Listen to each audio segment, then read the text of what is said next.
play the only part we've ever known, and then you make that part your own, where you go, you know what?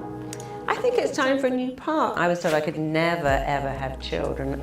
My whole RTT training was based on being told I couldn't have a baby, deciding I would have one, being told that I would lose that baby, then being told the baby would have everything wrong with it. When I had a perfect normal baby, I thought, there's something here.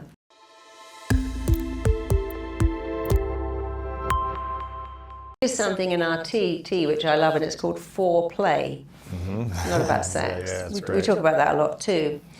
But in foreplay, you know, I created this, and I'm quite proud of it because it's so interesting. It says that if you don't feel loved by your parents, if you're not sure they love you and care about it, there's only 4 things that you can do. If you're not loved. If you don't feel, well, you don't feel loved. You don't feel that you belong. They might give you love. Yeah. But if you don't feel loved, if you don't feel significant, see, children have needs, and they're very simple needs. I need to feel loved. I need to feel significant. I need to feel protected, and I need to feel I matter. I need to feel safe. That's really their needs.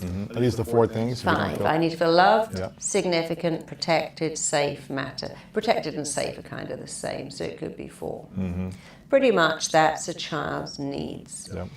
And if these needs are not met for whatever reason, then they have no choice but to do one of 4 things. The first is to get sick. Being sick is so powerful for a child. Suddenly they do feel loved, they do feel significant, they do feel they matter, they might feel safe because a doctor and nurses are very kind to them. The second one is to be brilliant. Doesn't matter at what. The kids who become outstanding athletes, grade A students. They get all the attention. Because they feel validated. My parents are really proud. They're saying, look at my son, look at his report, or you know, my daughter, the track star. And suddenly they do feel significant, they do feel they matter. And they lean more into that. And but they can never give that up, and they become adults who are always still having to be the best. That was me. The sick kids are the adult hypochondriacs. The third way, and I'm a therapist, so I can say that was me, as the carer. They go, you know, life isn't fair. I'm not getting love and attention. I know. Why don't I give it? I'll be a nurse. And the statistics of nurses who come from that need to give what they haven't got is really high. That's why it's a calling as much as a profession. So the next role is the carer. I'll go out. And I'll put other people before me. I'll be a nurse, I'll be a doctor, I'll be a counselor, I'll be a therapist. And they give so much, but they don't receive. And so the carer's needs are met by giving what they didn't get. So one of my clients was saying her mother was a very high-powered executive, but she drank all the time, secretly. And she had no time for this daughter, except when she drank too much, and then she'd be the one that would hide the bottles, clean up the house, make her some soup, or maybe run to the store and get her more alcohol, or go and find it where she hid it in the garage before Dad came home. And she only felt needed when she was looking after an alcoholic mother. And she also became a high-flying executive, and she only ever dated alcoholics because she was playing the only part she'd ever known. If I nurse an alcoholic, I feel useful, I feel wanted. It's the next best thing to being loved, is to be wanted. And the 4th way, which is really interesting, is to be the rebellious, difficult one. And that usually happens when all the other roles have gone. My sister's sick, my dad's brilliant, my brother's perfect and caring, so I'm going to take my spoon and bang it on the table, and I'm still doing it 40 years later because I got to get the power off these people. So I'm going to be the difficult kid. And if I can't be the best in the family, and if I can't be the most brilliant, then I have to find some other role. I can't be the most giving and loving, I got to be the rebellious one. And if you look at dynasties like the Kennedy dynasty, the Guinness dynasty, if you look at maybe Michael Douglas's sons, one was just like him, one was a drug addict and died. Whenever you look at that, it used to be much easier when you had families of 4 kids. Or 3 kids, but you can actually see it. I see it all the time playing out. You can see it in the royal family, in our English royal family. You can see who's the good, brilliant one, who's the ill one, who's the rebel, who's the caring one. And even if there's only 2 kids, sometimes mum and dad take that role. So I was in Costa Rica, and this guy came up to me on the beach and said, you know, I've always wanted to meet you. He said, because, he said, I'm a terrible addict. I've done everything. He said, I went into rehab, came out, and got run over by a bus because I went straight from rehab to the pub. He said, my parents have sent me into rehab so many times. My wife sent me, I've got 2 children, but I can't stop being an addict. What's wrong with me? I said, I don't know. Tell me about your life. And he said, I've got an older brother. He's brilliant. And then me, and then I've got twin brothers. I mean, that's it. Just like I said, that's it. Because when you're a little kid, and he was Iranian too, which was really interesting. Nothing wrong with that, of course, but in that culture, the older brother was the firstborn son. And that role would never be taken away from him. Parents are both doctors, so the parents are brilliant and carers. They've got the role. Now we've got the firstborn son, who's also brilliant. And now you've got this one. And that's okay, because he's the baby. That's cool. But then they have twin boys after him who totally smash his role out of the park. Because they're forever. And they were premature. So they were the sick ones. They needed the attention. So much attention, so much care. Monitors in the car, checking if they throw up, feeding every hour all night long, being weighed. So the other the mum, dad, and brother never lost their role, but he lost his role. He wasn't the baby brother anymore. And there's 2 more, and they're sick. So his only role was to be the difficult, rebellious one. And the minute I told him that, he never, ever used again, just stopped. It was a game changer, because he was able to say, oh yeah, of course, I had no choice but to take on that role. And I say to him, you know, we play the only part we've ever known, and then you make that part your own. Or you go, you know what, I think it's time for a new part. I'm a father with an amazing wife and 2 children. I don't need to do this. But just looking at, oh, okay, what was my mum? What was my dad? What was my sister? What was my brother? Because I know my sister was so competitive. But suddenly I have great compassion, because she was just trying to get noticed like I was with being sick or brilliant. Wow. So we can start to have compassion for our family who play these roles. Yeah. Can we shift these roles as children if we start to become aware? Or it's how hard do we... when you're very little, because as a little child you have what I call unmet needs. And when a child has unmet needs, something very interesting happens. They believe this need will never get met. They have what I call tagging. So when something happens to a child, they form a tag. It will always be like this. It will be like this for the rest of my life. And I can never change this. So you often see children when the parents are violent or abusive or desperately poor. And when the parents don't meet the child's needs and are violent or cold or just absent because they're working all the time, the kid never stops loving the parent. They stop loving themselves. They immediately go into this, my mum isn't here, she doesn't love me. My dad's not here, I'm not lovable enough. I don't have what other kids have.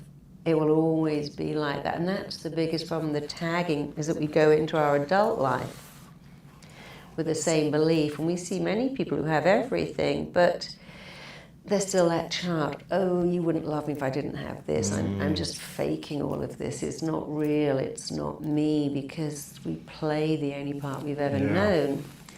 And, you know, I was teaching recently at a hospital in London, and all the doctors said, wow, every person coming on stage to work with you, they all have unmet needs.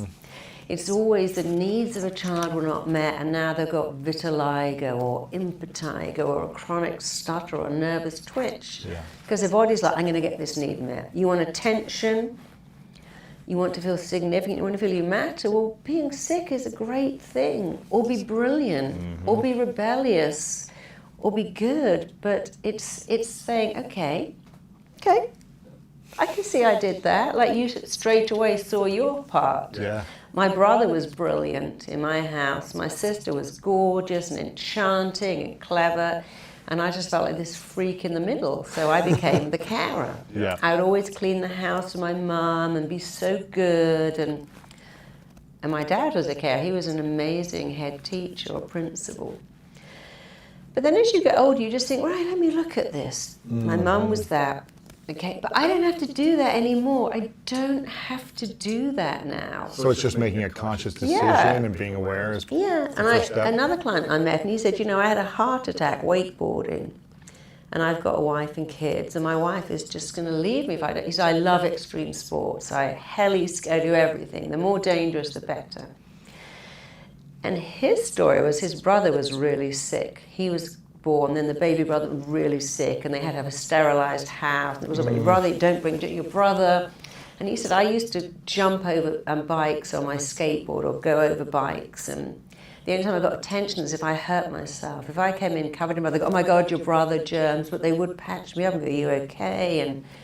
And he said, and I used to go out, this wild kid, like doing crazy things, but I didn't realize I only got attention by hurting myself. So the minute he saw that, he said, that was a game changer. I'll never, ever, I don't need to heli ski. I'm all done with that. But you have to see it to fix it.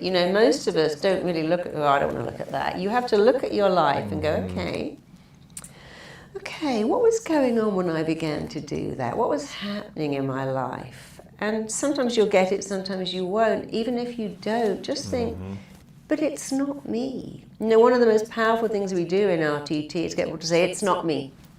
I make people say, it's not me, because that is not me anymore, because it will never be me ever again for the rest of my life, because it cannot be me.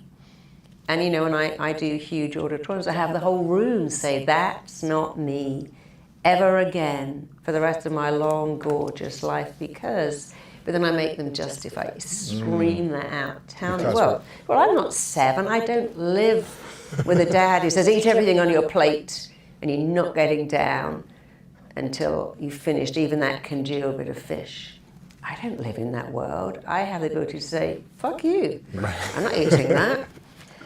And I was talking to a client one day about that, and she said, I eat everything on my plate. And I said, so we went back to the father, who was, the typical sort of, it came out at every meal until it was finished. She couldn't get any other food till she ate this congealed, disgusting fish, including the skin.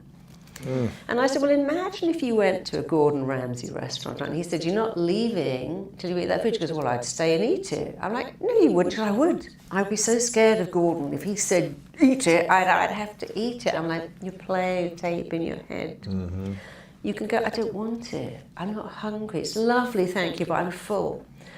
Adults can say no, but children can't say no. They have no power to say no. How do we not mess up our kids then? You've got 2, 3, 4 kids, you're busy, you're running around, your marriage is not the best you want it to be. Like, possible, You're going to mess up your kids. You probably, how can you not? How do you best But you can do damage limitation. Yeah. So damage limitation is like, I was a single parent. I loved being a parent. I was told I could never, ever have children. My whole RTT training was based on being told I couldn't have a baby, deciding I would have one, being told that I would lose that baby, then being told the baby would have everything wrong with it. When I had a perfect normal baby, I thought, there's something here. And then I began to work with other people who couldn't conceive or couldn't carry a baby to full term. And it was always the way they spoke in their head. So Did you used to speak in your head a certain way? Well, no, who would come in and go, I can't get pregnant. What's going on? I don't know. Let's go back. They go, well, when I was 14, I thought I was pregnant. And what did you say? I went, oh my God, I said, it's hell. My dad will kill me. My mum will kill herself. This is a nightmare. Having a baby is the end of my life. Which goes back to your thoughts. Yeah, and here you are now, 35. Your dad loves your husband. Your mum loves you, and they're waiting. They're begging you, baby. please. They may be devout Muslims, and you were dating some crazy white guy, and they would have been devastated. But now, and they go, yeah, and then just undoing that and unpicking it makes it work. And so, but with children, I digress then, but what I meant to say was I had a much wanted baby. She was my miracle baby. I loved her because I thought I'd never have one. But of course I did so many things wrong. I always think you shouldn't wish for what you can't have. If I could ever have one wish, I'd go back and do her whole childhood again, but better. But you can't get that wish. You can only fix it. But with her, and with all children, it's about owning it. Mummy was very cranky today. That was not about you, it was about Mummy. Daddy lost it today. I'm so sorry. I shouldn't have shouted like that, because life isn't a fairy story. You know, you're going to have moments where things aren't, your day doesn't go well. The most important thing with children is sitting down and going, darling, I'm really sorry today. I lost it. Today I was mean. Today I was unkind. Today I was not present with you. And I know that's all you want, is me to be present. I wasn't present. And if you apologize, you do something magical, they don't think it's their fault. They understand it's you, so they don't have to sit and think, oh, Mummy's always angry, I guess she doesn't love me. Daddy's never here, I guess I'm not enough. Mummy's always fighting. If I was enough, she would be happy. She's not happy. It's my fault. And then here comes the tag again. It will always be like this. I can't change this. So let me fall into one of these 4 roles to get the attention I need. So the minute you go back and say, I messed up today, I'm really sorry, they go, okay, because they understand life isn't perfect. But it's when you don't do that, that you force them to take one of the roles, to believe their life will always be like that, to go through life going, nobody can meet my needs. Who's going to love me? My dad left when I was 2. Who's going to want me? My own mum said I was a mistake. Who's going to want me? I was the 4th child. I was supposed to be a boy, I was a girl. I was supposed to be a girl, I was a boy. And they always joke about, well, we only had you, you know, because we wanted a son. But we got you, and it's great, we love you, but you were supposed to be a boy. Right. Even when you say these things as a joke, the child, I mean, that's what Diana did. She knew her mother had 2 girls, and then her had to keep going until they had a boy. And she always said, I was supposed to be a boy. She knew, so... owning it, owning your mistakes. So don't joke about certain things, because even if it seems like a silly joke to you when you're 7 or 10 or 12 and you hear you weren't supposed to be a boy, you weren't supposed to be a girl, or you were an accident. Yeah. We didn't want to have more kids, but then you came out and then we taught her too. Oh, you were a nightmare. You nearly killed me. You know, I worked with somebody who had narcolepsy, which is really interesting, and her medication cost $18,000 a month. And she didn't have a job, and she was terrified that her Medicare would end and she couldn't get these meds. What was so interesting is she said, you know, when I was little, my mum used to tell me this story. Your brother was the devil, child. He was up all night. It nearly killed me. It nearly killed me. He was the devil, but you were the angel from heaven. You were such a good sleeper. You slept all the time. And she said to people, she's such a good sleeper. She's always asleep. She's an angel. Her brother's the devil. He nearly killed me. Now, a baby doesn't have logic. You don't have logic till you're 5, only feeling. And the baby's feeling is, my brother is a devil who nearly killed her, but I'm an angel because I sleep all the time. I'm a good sleeper. She learned what she lived. She had narcolepsy because the mother told her without meaning to, you're a good sleeper. Wow. He's a devil. And often parents do this. They go, this is the pretty one and this is the clever one. Right. This is my problem child. Oh, this one is going to be the death of me. And they say it in a jokey way, loving their child. Oh, this one, he's going to kill me. This one, I'm going to have nightmares about. What can we be saying instead? As opposed to these, you know, subliminal joking, you know, whether it's from love, but... Yeah. First of all, you have to understand that every word you say to yourself is an imprint that your mind and body must act on. Whatever you say is an imprint, and your mind's job is to go ahead and make that imprint real. And for a child, whatever you say is also an imprint. I love you because you're beautiful is an imprint which reads as, and if I wasn't, you wouldn't. I love you because you're smart. You're a grade A student. I love you is like, oh, if I wasn't, you wouldn't. And so you have to say to your kids, I love you because you're you. I love you. I'll always love you. I don't love your behavior, by the way. I don't love the fact that you just hit your brother or got black currant juice all over the carpet. That's not good. I'm really unhappy about that. I love you, but I don't love your behavior. And if you can bring your children up to separate your love for them from how they behave, they feel safe. And feeling safe is a need. I'm safe. There's nothing my mummy would ever do that would stop her loving me. And we know that people who try and abduct children will often say, you know, Mummy doesn't want you. You did something really bad. What did you do? And there was a very famous case in America, you probably know it, of this guy who drove up to a school, stopped the car and went, your mum's really ill in the hospital, she sent me to get you, she's really, really ill. The kid got in, drove away, and he said, they don't want you anymore. You did something really bad. What did you do? And he said, I wrote on the garage wall. And that's right, you wrote on the garage wall. And that's why they don't want you. And you know, he never called home. He had his phone number. There was a movie of this, Elvis Costello played the horrible guy. But this kid never called home. And he put up with it for years until the guy came back to the trailer with another kid. He'd taken a little girl. And he was so freaked out at what was going to happen to her that he, in the middle of the night, took this little girl and went to the police station. They tried to arrest him. He was a teenager by then. Wow. I think he'd lived with this guy from 8 to 16. He went to school every day. No way. It's a true story. And he never called his parents. And then when he told the police who he was and found that the parents had never changed their number. I think he did try to call once, but he didn't understand about the dialing code.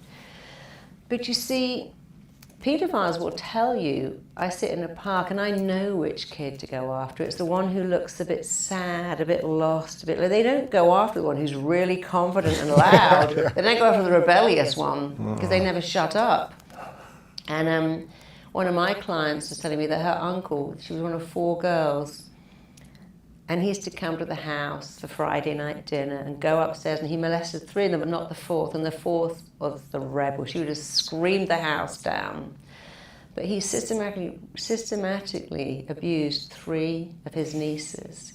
And much later they told the father, and he said, what do you want me to do? He's my brother. Oh my gosh. But they actually took him to court, had him arrested. He went to jail. And they all said, why didn't you tell? And you see what paedophiles say to children is, I know, I see enough of them. If you tell anyone, you'll go to jail. Wow. It's your fault, you see. You've made me do this. If you tell anyone, we'll all be in so much trouble. Mummy will go to jail, Daddy will go to jail, you'll go to jail, I'll go to jail. And a child doesn't have that logic. And so if you have a child who you brought up going, I love you, and there's nothing you could tell me that's not me loving you. Tell me you're gay, I'll be at the wedding. Tell me you've stolen something, well, we'll talk about that and we'll go back and give the money back. But there's nothing you could do that would ever make me not love you. That's Those a beautiful kids line. can come up and say, Mum, this neighbour touched me. And they go, well, that's not acceptable. One of my clients, when she told her mother slapped her face and went, don't say that in this house. No way. Some people do crazy things, maybe in shock, but a lot of people.